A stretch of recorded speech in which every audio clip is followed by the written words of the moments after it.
तो नमस्कार, आप सभी का स्वागत है आपके अपने यूट्यूब चैनल एग्जाम स्कैनिया पर। दोस्तों, आप सभी की आगामी यूपी पुलिस कांस्टेबल भर्ती परीक्षा जो 17 और 18 फरवरी को आयोजित की जाएगी, उसकी बेहतर तैयारी के लिए सिलेक्शन वाले जीके जीएस का प्रैक्टिस सेट नंबर 23 लेकर के आया हूं, जिसके अंतर्गत 75 मोस्ट इंपॉर्टेंट क्वेश्चंस को इंक्लूड किया गया है, जो आपकी परीक्षा की दृष्टि से बहुत ही महत्वपूर्ण है।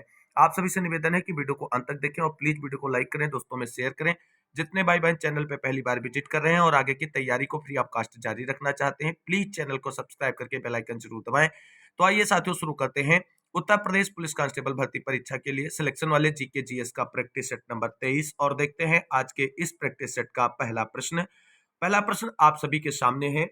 वह उपकरण जिसे परिपथ में हमेशा श्रेणी क्रम में जोड़ा जाता है और उस इसके माध्यम से परिपथ के विद्युत प्रवाह को मापा जाता है, उसे क्या कहते हैं?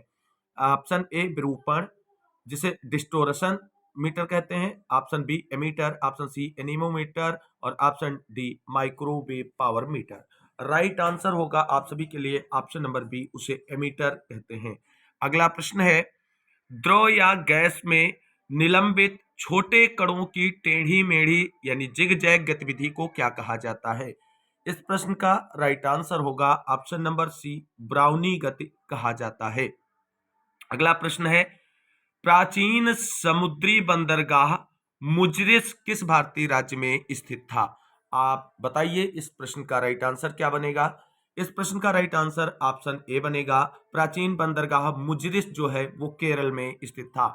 अगला प्रश्न है, तीसरी बौद्ध परिषद किस शहर में आयोजित की गई थी? बहुत अच्छा प्रश्न है दोस्तों, और आप सभी लोग जानते हैं जैन धर्म और बौद्ध धर्म से प्रश्न पूछे जाते हैं।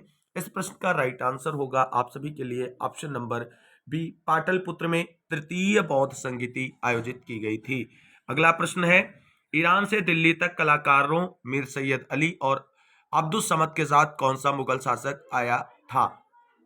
राइट आंसर होगा ऑप्शन नंबर सी, हुमायूं आया था। अगला प्रश्न है, मिस्र धातु गुलाब सोने में सोने के अलावा अन्य कौन सी धातु शामिल है? Option A platinum, option B चांदी, option C chromium, option D तांबा। राइट आंसर होगा ऑप्शन नंबर डी, तांबा। अगला प्रश्न देखते हैं। अगला प्रश्न है आप सभी के सामने, मोनोमर कैप्रोलैक्टम का किस बहुलक को प्राप्त करने के लिए बहुलकीकरण किया जाता है?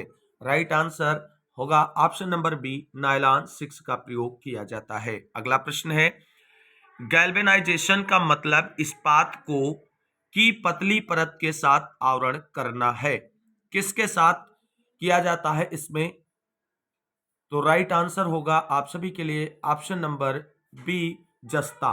यानी गैल्वेनाइजेशन का मतलब है इस्पात को जस्ता की पतली परत के साथ आवरण करके उसे जंगरोधी बनाया जाए। अगला प्रश्न देखते हैं। अगला प्रश्न है, पर्यावरण संरक्षण से संबंधित मामलों के प्रभावी और त्वरित निपटान के लिए कौन सा प्राधिकरण स्थापित किया गया था? राइट आंसर होगा आप सभी के लिए ऑप्शन नंबर बी, राष्ट्रीय हरित प्राधिकरण। इसकी स्थापना कब हुई थी? आप सभी को कमेंट करके बताना है। अगला प्रश्न है, हल्दी घाटी का युद्ध किस वर्ष में लड़ा गया था? राइट आंसर क्या होगा आप सभी के लिए? राइट आंसर होगा option number B, Haldi Ghati का युद्ध 1576 ईस्वी में लड़ा गया था। किसके किसके बीच लड़ा गया था ये आप सभी को कमेंट करके बताना है। वही 1526 में पानीपत का प्रथम युद्ध लड़ा गया था बाबर और इब्राहिम लोदी के बीच, जिसमें इब्राहिम लोदी जो है वो मारा गया था और भारत में एक नए साम्राज्य मुगल साम्राज्य की स्थापना हुई थी। अगला प्रश्न है, 1930 में प्रथम गोलमेज सम्मेलन का आयोजन कहाँ किया गया था? राइट आंसर क्या होगा? ऑप्शन नंबर डी, गोलमेज सम्मेलन कुल 3 हुए हैं। सभी तीनों गोलमेज सम्मेलन जो हैं वो इंग्लैंड के लंदन शहर में आयोजित किए गए। तीनों गोलमेज सम्मेलन में भाग लेने वाले प्रमुख भारतीयों में डॉक्टर भीमराव अंबेडकर, तेज प्रताप सप्रू का नाम प्रमुखता से लिया जाता है। वहीं महात्मा गांधी ने सिर्फ द्वितीय गोलमेज सम्मेलन में भाग लिया था। अगला प्रश्न देखते हैं, 1839 में तत्वबोधिनी सभा की स्थापना किसने की थी? राइट आंसर इसका होगा option number A, Devendranath Tagore के द्वारा 1839 में तत्वबोधिनी सभा की स्थापना की गई थी। अगला प्रश्न है, प्राचीन गणित पुस्तक गणित सार संग्रह किसके द्वारा लिखी गई थी? राइट आंसर क्या बनेगा? राइट आंसर है ऑप्शन नंबर बी, महावीराचार्य के द्वारा गणित सार संग्रह पुस्तक जो है वो लिखी गई थी। अगला प्रश्न है, निम्नलिखित स्रोतों में से किसके माध्यम से पौधे हाइड्रोजन प्राप्त करते हैं? राइट आंसर क्या है? राइट आंसर है ऑप्शन नंबर ए, मृदा का जो जल होता है उसके माध्यम से पौधे हाइड्रोजन प्राप्त कर लेते हैं। अगला प्रश्न है, निम्नलिखित प्रकार की विषाक्तता में से किसको प्लम्बिस्म भी कहा जाता है? राइट आंसर क्या होगा? राइट आंसर बनेगा ऑप्शन नंबर डी, सीसा की विषाक्तता जो होती है उसे प्लम्बिस्म भी कहा जाता है। और ये क्वेश्चन बन सकता है, यहां से आप सभी लोगों को ध्यान में रखना है। अगला प्रश्न है, निम्नलिखित में से भारत के प्रत्यक्ष विदेशी निवेश को कौन नियंत्रित करता है? राइट आंसर क्या होगा? राइट आंसर होगा ऑप्शन नंबर बी, भारतीय रिजर्व बैंक जो है प्रत्यक्ष विदेशी निवेश को कंट्रोल करता है। अगला प्रश्न देखते हैं। अगला प्रश्न है आप सभी के सामने, निम्नलिखित में से कौन सा दीर्घकालिक विकास और हमारे विश्व को बदलने के लिए अग्रणी सिद्ध हो सकता है?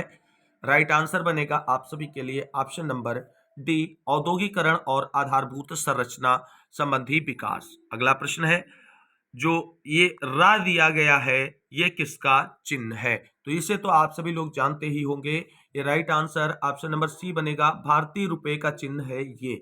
अगला प्रश्न देखते हैं, ऐसे बागान जहां बिक्री के लिए एक नगद फसल उगाई जाती है उसे किस रूप में जाना जाता है? राइट आंसर होगा आप सभी के लिए ऑप्शन नंबर डी, रोपण खेती। नगद फसल उगाई जाती है उसे के रूप में जाना जाता है, तो रोपण फसल के रूप में जाना जाता है। अगला प्रश्न देखते हैं, निम्न में से किस देश को पहले सीलोन कहा जाता था? राइट आंसर होगा आपके लिए ऑप्शन नंबर बी, श्रीलंका को सीलोन कहा जाता था। अगला प्रश्न है, विश्व के शीत मरुस्थलों को किस अन्य नाम से जाना जाता है? इस प्रश्न का राइट आंसर होगा ऑप्शन नंबर बी, टुंड्रा के नाम से जाना जाता है। अगला प्रश्न है, नीलगिरि पर्वत किसके उदाहरण हैं? ऑप्शन ए संचित पर्वतों के, ऑप्शन बी प्रखंड पर्वतों के, ऑप्शन सी अवशिष्ट पर्वतों के और ऑप्शन डी मोड़दार पर्वतों के। राइट आंसर होगा ऑप्शन नंबर सी, अवशिष्ट पर्वतों के उदाहरण हैं। अगला प्रश्न है, यमुना और बेतवा नदियों का संगम कहाँ होता है? बहुत अच्छा प्रश्न है। राइट आंसर इसका बनेगा आप सभी के लिए ऑप्शन नंबर डी, हमीरपुर में होता है। अगला प्रश्न है, चकमा शरणार्थी किस देश से संबंधित हैं? राइट आंसर होगा इस प्रश्न का ऑप्शन नंबर बी, बांग्लादेश से संबंधित हैं चकमा शरणार्थी। अगला प्रश्न है, निम्नलिखित में से संगीत के लिए कौन सा सम्मान दिया जाता है? ऑप्शन ए व्यास सम्मान, ऑप्शन बी इकबाल सम्मान, ऑप्शन सी कालिदास सम्मान और ऑप्शन डी कबीर सम्मान। राइट आंसर होगा ऑप्शन नंबर सी, कालिदास सम्मान जो है वो संगीत के लिए दिया जाता है। अगला प्रश्न है, विश्व जल दिवस कब मनाया जाता है? साथियों, जो आप सभी की परीक्षा आयोजित होने वाली है उसमें दिवस से प्रत्येक शिफ्ट में एक क्वेश्चन अवश्य पूछा जाएगा, तो सभी दिवस आपको क्लियर करके रखने हैं। तो इस प्रश्न का जो राइट आंसर है ऑप्शन नंबर ए होगा, 22 मार्च को विश्व जल दिवस मनाया जाता है। अगला प्रश्न है, हरिवंश राय बच्चन को उनके किस काव्य संग्रह के लिए जाना जाता है? तो राइट आंसर क्या होगा? राइट आंसर बनेगा आप सभी के लिए ऑप्शन नंबर डी, मधुशाला। मधुशाला, मधुबाला, मधुकलश, नीड़ का निर्माण, फिर ये सारी रचनाएं जो हैं हरिवंश राय बच्चन की हैं और इन्हें याद रखना है। अगला प्रश्न है आप सभी के लिए, संविधान सभा का अंतिम सत्र कब आयोजित किया गया था? राइट आंसर बताएं कमेंट करके। राइट आंसर बनेगा आप सभी का ऑप्शन नंबर बी, 24 जनवरी 1950 ईस्वी को संविधान सभा का अंतिम सत्र आयोजित किया गया था। अगला प्रश्न है, भारत की संविधान सभा के अध्यक्ष कौन थे? राइट आंसर बनेगा आप सभी लोगों के लिए option number B, doctor Rajendra Prasad भारतीय संविधान सभा के अध्यक्ष थे। वहीं आपको बता दें डॉक्टर भीमराव अंबेडकर जी संविधान की प्रारूप समिति के अध्यक्ष थे, ये चीजें ध्यान रखना है। और एक इंपॉर्टेंट पॉइंट है कि महात्मा गांधी जी संविधान सभा के सदस्य नहीं थे। अगला प्रश्न है आप सभी के लिए, भारतीय संविधान के किस अनुच्छेद में राज्यों के लिए महाअधिवक्ता के पद का प्रावधान किया गया है? राइट आंसर होगा आप सभी के लिए ऑप्शन नंबर डी, अनुच्छेद 165 में भारतीय संविधान का जो है उसके अंतर्गत महाअधिवक्ता के पद का प्रावधान किया गया है। अगला प्रश्न है, सूफी कवि अमीर खुसरो का जन्म उत्तर प्रदेश के किस जिले में हुआ था? राइट आंसर होगा आप सभी के लिए ऑप्शन नंबर सी, एटा जनपद में हुआ था। अगला प्रश्न है, उत्तर प्रदेश का राजकीय फूल कौन सा है? राइट आंसर होगा ऑप्शन नंबर डी, पलाश। क्या होगा? पलाश होगा राइट आंसर। अगला प्रश्न है, इनमें से कौन सा उत्तर प्रदेश का पारंपरिक शिल्प नहीं है? राइट आंसर बनेगा आप सभी के लिए, क्या बनने वाला है? राइट आंसर बनेगा आप सभी के लिए ऑप्शन नंबर ए, कांथा टांके जो है वो पारंपरिक शिल्प नहीं है। अगला प्रश्न है, उत्तर प्रदेश पुलिस का मुख्यालय कहां स्थित है? राइट आंसर इसका बनेगा ऑप्शन नंबर बी, प्रयागराज। अगला प्रश्न है, निम्नलिखित में से कौन सा देश भारतीय राज्य उत्तर प्रदेश से सीमाएं साझा करता है? तो देश की बात आ गई तो राइट आंसर होगा ऑप्शन नंबर सी, नेपाल। क्या होगा? नेपाल। केवल नेपाल एक ऐसा देश है जिसके साथ उत्तर प्रदेश अपनी सीमा साझा करता है। अगला प्रश्न है, दिसंबर 2023 में शिवाजी की प्रतिमा का अनावरण कहां किया गया? राइट आंसर होगा इस प्रश्न का ऑप्शन नंबर बी, सिंधु दुर्ग में किया गया। अगला प्रश्न है, दिसंबर 2023 में भारतीय वानिकी अनुसंधान और शिक्षा परिषद की पहली महिला महानिदेशक किसे नियुक्त किया गया है? बहुत अच्छा प्रश्न है और राइट आंसर इसका बनेगा ऑप्शन नंबर ए, कंचन देवी को। अगला प्रश्न है, दिसंबर 2023 में किस राज्य में द हम्प द्वितीय विश्व युद्ध संग्रहालय का उद्घाटन किया गया? राइट आंसर क्या होगा? राइट आंसर होगा ऑप्शन नंबर ए, भारत। हम्प को आप हम्पी से जोड़ करके याद कर सकते हैं और ये हम्पी कहाँ है? भारत में ही है। अगला प्रश्न देखते हैं। अगला प्रश्न है, कणों की तरंग प्रकृति किसने स्थापित की? राइट आंसर होगा इसका ऑप्शन नंबर ए, डी ब्रोगली ने कणों की तरंग प्रकृति स्थापित की। अगला प्रश्न है, भोजन ऊर्जा को मापने की यूनिट का नाम क्या है? राइट आंसर है आप सभी के लिए ऑप्शन नंबर डी, कैलोरी। अगला प्रश्न है, डेसिबल इकाई है, डेसिबल किसको मापने की इकाई है? राइट आंसर होगा ऑप्शन नंबर बी, ध्वनि की तीव्रता मापने की इकाई है। अगला प्रश्न है, सर्वप्रथम किसने चांदी के सिक्के चलाए? इंपॉर्टेंट क्वेश्चन है, मार्क कीजिएगा दोस्तों। राइट आंसर बनेगा ऑप्शन नंबर बी, चंद्रगुप्त द्वितीय ने, अर्थात जिन्हें चंद्रगुप्त विक्रमादित्य के नाम से भी जाना जाता है, उन्होंने सर्वप्रथम चांदी के सिक्के चलाए।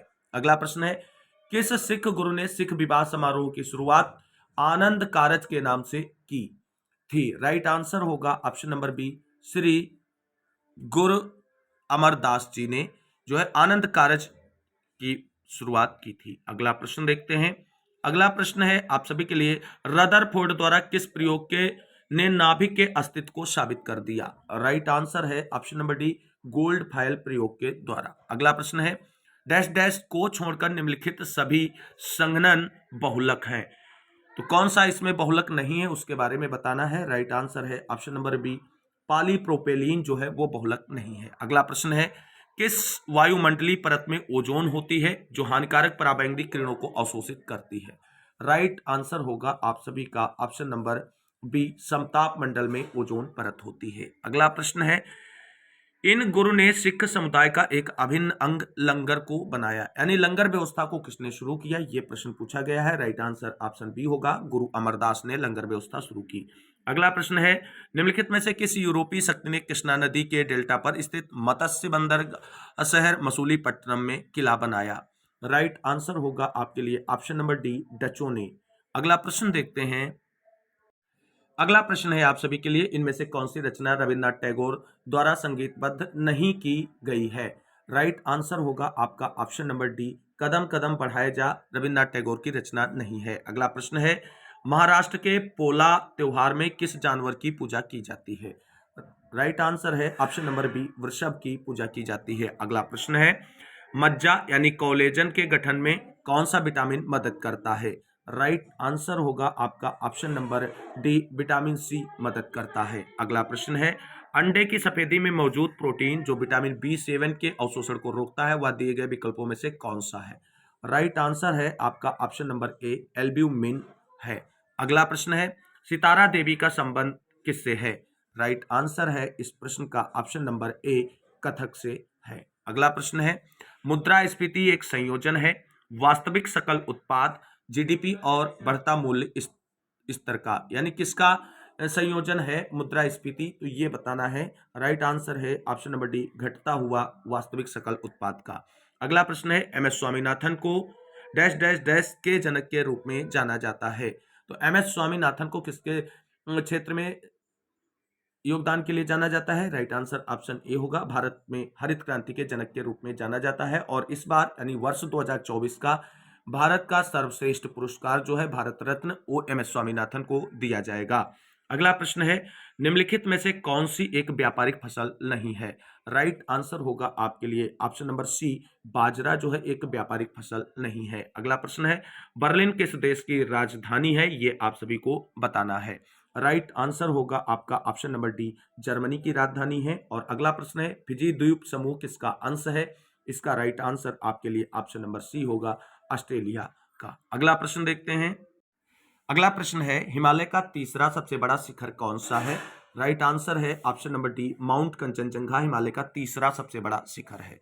अगला प्रश्न है, नर्मदा नदी किस घाटी से होकर बहती है? राइट आंसर होगा आप सभी के लिए ऑप्शन नंबर सी, विंध्य और सतपुड़ा पहाड़ियों से होकर बहती है। अगला प्रश्न है आप सभी के लिए, कौन सी रेखा भारत और पाकिस्तान के बीच की सीमा रेखा तय करती है? राइट आंसर होगा यहाँ पर आपका option number B, Radcliffe रेखा। मैकमोहन रेखा किन दो देशों के बीच पाई जाती है? आपको कमेंट करके बताना है और डूरंट रेखा के बारे में भी जानकारी शेयर करनी है। अगला प्रश्न है, सर्वप्रथम भारत रत्न पाने वाले भारतीय कौन थे? राइट आंसर क्या होगा? राइट आंसर यहाँ पर है option number C, doctor S Radha Krishnan. अगला प्रश्न है, भारत में हर साल राष्ट्रीय दूध दिवस निम्नलिखित में से किस तारीख को मनाया जाता है? राइट आंसर बनेगा ऑप्शन नंबर ए, 26 नवंबर को। अगला प्रश्न है, किसकी आत्मकथा का शीर्षक गोल है? तो गोल किससे संबंधित होता है, ये चीज आपको ध्यान में रखना है और उसके बाद आगे जो है ध्यान देना है। राइट आंसर होगा option number A, Major Dhyanchand की आत्मकथा का शीर्षक गोल है। अगला प्रश्न है, भारतीय संविधान का कौन सा अनुच्छेद नए राज्यों के गठन के विषय में है? राइट आंसर होगा आपका ऑप्शन नंबर ए, अनुच्छेद 3। अगला प्रश्न है, भारत का राष्ट्रगान जनगण मन की रचना किसने की? राइट आंसर होगा, क्या होगा? राइट आंसर है आपका ऑप्शन नंबर ए, रविन्द्रनाथ टैगोर ने भारत के राष्ट्रगान जनगण मन की रचना की है। इसके साथ साथ रविन्द्रनाथ टैगोर जी के द्वारा बांग्लादेश के राष्ट्रगान का भी जो है रचना की गई है, अमार सुनार बांग्ला के नाम से। अगला प्रश्न है, गणपूर्ति या कोरम पूरा करने के लिए लोकसभा में कितने सदस्यों यानी अध्यक्ष सहित को उपस्थित होना चाहिए? तो बताइए कितने सदस्य होने चाहिए? राइट आंसर है ऑप्शन नंबर बी, 55 लोकसभा सदस्य, यानी गणपूर्ति के लिए 1/10 चाहिए, आप सभी लोग जानते हैं। और 1/10 का मतलब है कि 550 सदस्य इस समय कुल लोकसभा में माने जाते हैं और उनका 1/10 आप जब निकालेंगे तो वो 55 ही निकल कर आएगा। अगला प्रश्न देखते हैं। अगला प्रश्न है, निम्नलिखित में से किस शहर को कालीन का शहर या कारपेट सिटी भी कहा जाता है? राइट आंसर यहां पर है आप सभी का ऑप्शन नंबर ए, उत्तर प्रदेश के भदोही जनपद को कालीन शहर या कारपेट सिटी के नाम से जाना जाता है। अगला प्रश्न है, बहू बेगम का मकबरा उत्तर प्रदेश के किस जिले में स्थित है? बताइए राइट आंसर क्या होगा? राइट आंसर बनेगा ऑप्शन नंबर डी, फैजाबाद में। अगला प्रश्न है, उत्तर प्रदेश की कुल आबादी भारत की कुल आबादी का कितना प्रतिशत है? राइट आंसर होगा यहां पर आप सभी लोगों के लिए ऑप्शन नंबर ए, 16.4%। अगला प्रश्न है, स्वतंत्रता के बाद उत्तर प्रदेश की या के पहली या पहले राज्यपाल कौन थे या थी? राइट आंसर होगा option number B, Sarojini Naidu. ये उत्तर प्रदेश की पहली राज्यपाल थी और देश की पहली महिला राज्यपाल भी थी, ये भी आपको ध्यान में रखना है। अगला प्रश्न है, उत्तर प्रदेश राजकीय रेलवे पुलिस में कुल कितने अनुभाग हैं? अच्छा प्रश्न है। राइट आंसर है ऑप्शन नंबर ए, कुल 6 अनुभाग हैं।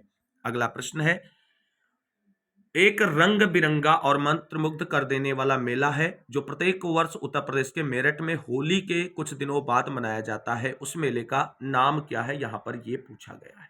राइट आंसर क्या है? मेरठ में कौन सा मेला लगता है? तो आप सभी लोग जानते होंगे, मेरठ में नौचंदी मेला लगता है और राइट आंसर हो जाएगा आपका ऑप्शन नंबर बी। अगला प्रश्न है, दिसंबर 2022 में किस राज्य के जल जीवन हरियाली मिशन को अंतरराष्ट्रीय मान्यता प्रदान की गई? राइट आंसर है आपका ऑप्शन नंबर बी, बिहार। अगला प्रश्न है, प्रतिवर्ष मृदा दिवस कब मनाया जाता है? बताइए राइट आंसर क्या होगा? राइट आंसर होगा ऑप्शन नंबर सी, 5 दिसंबर को। आज के वीडियो का अंतिम प्रश्न आप सभी के सामने है। और बताइए इस प्रश्न का राइट आंसर क्या होगा। दिसंबर 2023 में किसे सर्वश्रेष्ठ युवा एथलीट पुरस्कार से सम्मानित किया गया। राइट आंसर होगा आपका ऑप्शन नंबर ए, शीतल देवी को। तो दोस्तों ये था आप सभी के एग्जाम के लिए जीके जीएस का प्रैक्टिस सेट नंबर 23, जिसके अंतर्गत 75 इंपॉर्टेंट क्वेश्चंस को डिस्कस किया गया है, जो आपके एग्जाम की दृष्टि से बहुत ही महत्वपूर्ण थे। उम्मीद करते हैं वीडियो अच्छा लगा होगा। अगर वीडियो अच्छा लगा है तो लाइक करें, दोस्तों में शेयर करें और चैनल को सब्सक्राइब कर लें आगे की फ्री ऑफ कॉस्ट जो है प्रैक्टिस सीरीज जारी रखने के लिए। आज की इस वीडियो में बस इतना ही। इस वीडियो को अंत तक देखने के लिए सभी साथियों को तहे दिल से शुक्रिया, बहुत बहुत धन्यवाद। मिलते हैं अगली वीडियो में, तब तक के लिए सभी साथियों को जय हिंद, जय भारत, वंदे मातरम।